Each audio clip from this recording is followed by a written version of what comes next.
karong gimonitor sa pag-asa ang duha ka low pressure area nga kasamtangang anaa sa sud ug sa gawas sa Philippine Area of Responsibility.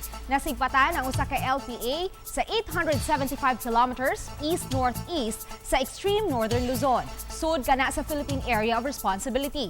Samtang ang ikaduha nasigpatan sa 1,960 kilometers east-northeast sa eastern Visayas. Matud sa pag-asa nga ang trough o extension sa LPA nahimutang sud sa Philippine Area of Responsibility mo'y nagda og pag-uwan sa Batanes ug Babuyan Islands. Hinoon menos ang tsansa nga mamahimong bagyo ang duha ka mga LPA sa pagkakaron.